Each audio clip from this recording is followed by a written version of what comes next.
चूरू में झमाझम बारिश ने गर्मी की तपिश को ठंडा कर दिया। आंधी तूफान के बाद मूसलाधार बारिश हुई, जिससे पारा 13 डिग्री नीचे गिर गया। बारिश से जहां एक तरफ लोगों को गर्मी से राहत मिली, वहीं किसानों के चेहरे खिल उठे। मूसलाधार बारिश से शहर के कई इलाके जलमग्न हो गए। शहर के जौहरी सागर, चांदनी चौक, चैजारा मोहल्ला, झारिया मौरी इलाके पानी पानी हो गए। तो तस्वीरें चूरू से सामने आई, जहां पर मूसलाधार बारिश हुई।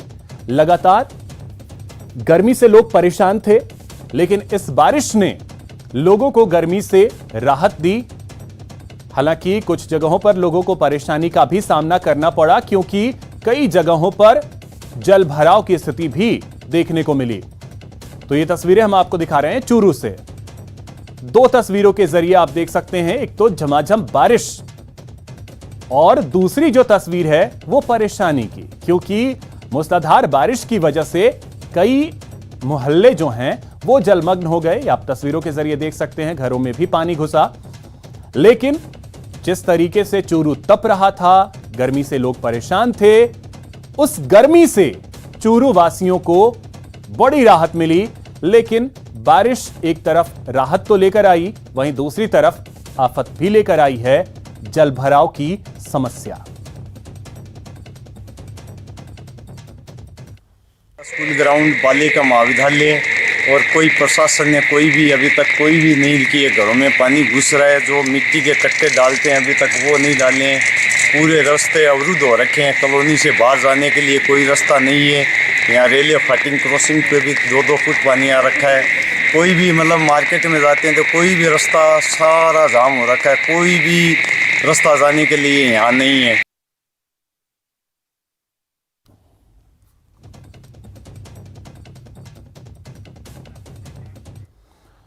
बड़ी खबर आपको बता दें, नेशनल हेराल्ड मामले में ईडी की पूछताछ जारी है। 5वें दिन कांग्रेस नेता राहुल गांधी से पूछताछ के बाद राहुल अपने आवास पहुंचे हैं।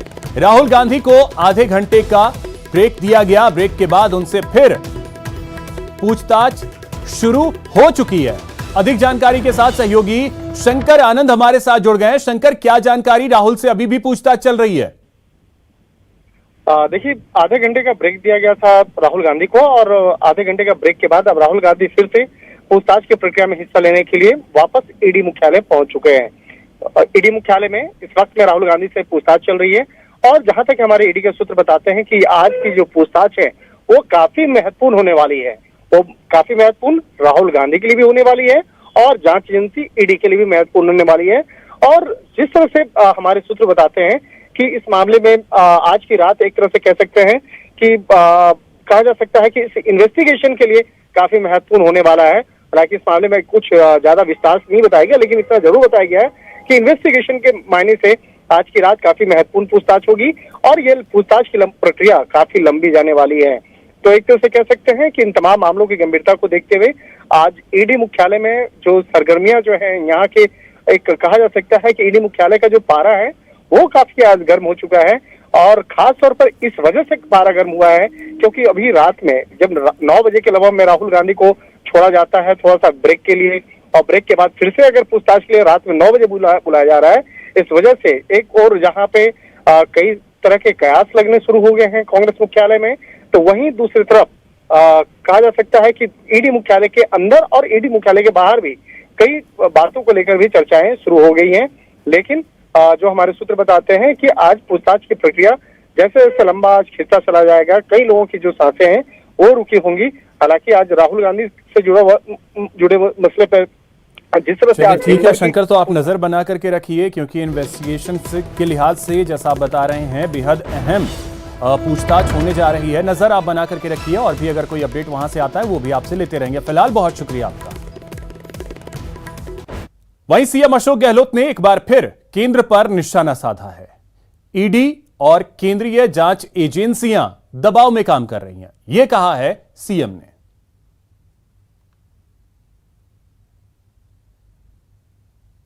ईडी, सीबीआई और इनकम टैक्स और जुडिशरी पे दबाव चल रहा है। जोधपुर तो आप नज़ारा देख चुके हो, जोधपुर में जिस प्रकार से पहले ईडी आई थी, अब सीबीआई आ गई, वो मैंने कल कह दिया, आपने सुना होगा अखबार में भी और टीवी के अंदर भी। क्या तरीका है? कानून सबके लिए बराबर, इसमें कोई दो राय नहीं, पर क्योंकि मुख्यमंत्री के भाई हैं इसलिए आप छापा डाल दो, वो गलत है। अग्निपथ योजना के तहत सेना में भर्ती प्रक्रिया को लेकर सेना प्रमुख जनरल मनोज पांडे ने सभी शंकाओं के समाधान किए। CNN न्यूज 18 के साथ खास बातचीत में जनरल पांडे ने अग्निपथ योजना के बारे में विस्तार से बताया। उनसे बात की senior political editor Maria Shakeel ने। Why should a youth of 17 and a half join the Indian Army and become an Agniveer if he doesn't have job security और 4 साल के बाद उनको बोला जाएगा आप जाइए अपना रास्ता खुद निकालिए?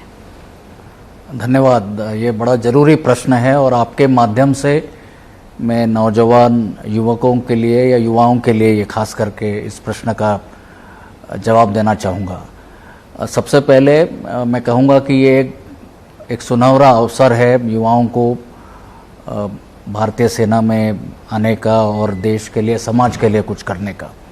तो ये सबसे पहला और अहम मुद्दा है। दूसरा, जहाँ तक युवाओं के लिए 4 साल में क्या, what is in it for them, मेरी समझ में जो सैलरी, मैं पहले फाइनेंशियल एस्पेक्ट्स के बात करूंगा और बाकी मैं बाद में बताऊंगा। I think it is an very attractive package. The salary which is not only comparable but I would say attractive vis-a-vis what a soldier receives. दूसरी बात, जो सेवानिधि पैकेज है, that is a unique feature जिसके तहत एक lump sum amount एक युवा को 4 साल के पश्चात दिया जाएगा और वो किसी तरह या तो उसको एंटरप्रेन्योरशिप किसी में भी निवेश करके, so it's a good amount that is available to him. तीसरी बात, जो भी अलाउंसेस एक जवान के लिए सेना में फ़िलहाल लागू है, the same allowances will be applicable और Agniveer be entitled to the same allowance. And fourthly, in case of death or disability, adequate compensation has been catered for. So this is the financial aspect of it. Thirdly, and perhaps more important than the financial aspect, is एक युवा जो 4 साल भारतीय सेना में रहेगा या जुड़ा रहेगा और जब वो 4 साल के बाद सेना से बाहर समाज में जाएगा, he will have adequate qualification, he will have earned certain credit points as per the new education policy. We will equip him, he will be kitted and he will come out from the army as a much better person, adequately equipped with, let's say, degrees or diploma of different kinds. यहां रुकेंगे एक छोटे से break के लिए।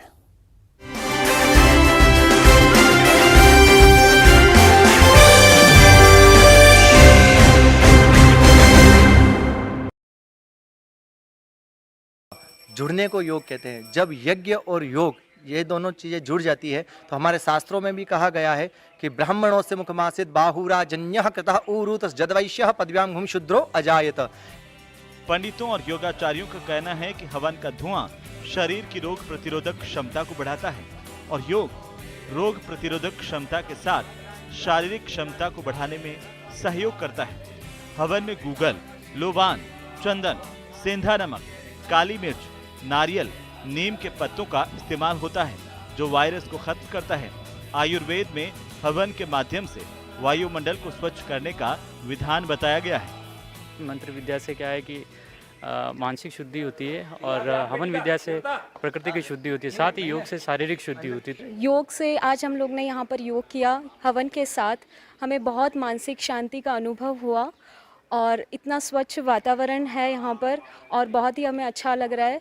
यज्ञ करने से हर व्यक्ति का मानसिक विचार, आत्मिक विचार और सात्विक विचार ये अच्छे से शुद्धिकरण होता है। प्रकृति के यज्ञ बहुत ही करीब, अगर हमारी प्रकृति शुद्ध होगी, वातावरण शुद्ध होगा, उससे हमको अच्छी ऊर्जा का संचार होगा और हमारी आत्मा की शुद्धि होगी। अगर आप भी योग का पूरा फायदा उठाना चाहते हैं तो आपको भी हवन और मंत्रोच्चार के साथ योग करना सीखना चाहिए। न्यूज 18 राजस्थान के लिए उदयपुर से कपिल शेमाली की रिपोर्ट।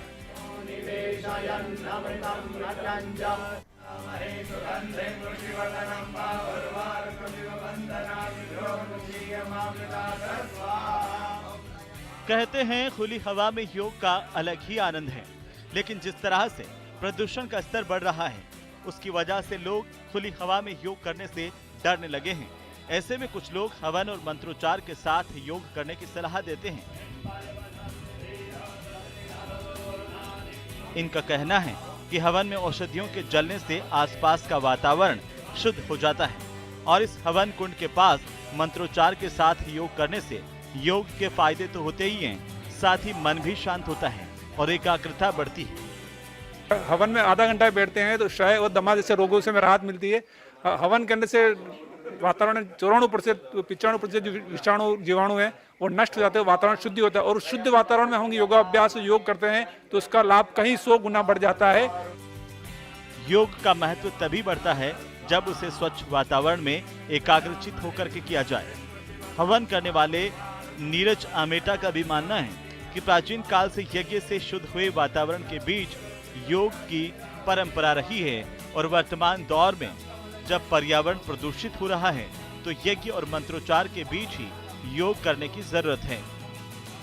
यज्ञो वै श्रेष्ठ तमं कर्म, यज्ञ ही एक श्रेष्ठ कर्म है और योग जो है, योग का अर्थ होता है युज्यते इति योगः, जुड़ने को योग कहते हैं। जब यज्ञ और योग ये दोनों चीज़ें जुड़ जाती है तो हमारे शास्त्रों में भी कहा गया है कि ब्राह्मणों से मुखमासित बाहुराजन्यः कृतः ऊरुतस् जदवैश्यः पदव्यां घुम शूद्रो अजायत। पंडितों और योगाचार्यों का कहना है कि हवन का धुआं शरीर की रोग प्रतिरोधक क्षमता को बढ़ाता है और योग रोग प्रतिरोधक क्षमता के साथ शारीरिक क्षमता को बढ़ाने में सहयोग करता है। हवन में गूगल, लोबान, चंदन, सेंधा नमक, काली मिर्च, नारियल, नीम के पत्तों का इस्तेमाल होता है जो वायरस को खत्म करता है।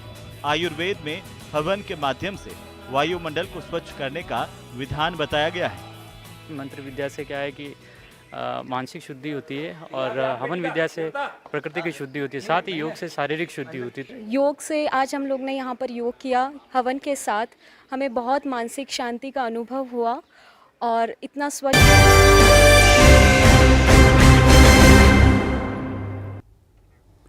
ब्रेक के बाद आपका स्वागत है। अंतर्राष्ट्रीय योग दिवस पर आज पीएम मोदी ने मैसूर में योगाभ्यास किया। इस मौके पर पीएम ने लोगों को योग को जीने और अपनाने का मंत्र दिया, साथ ही योग दिवस को जश्न की तरह मनाने की अपील भी की।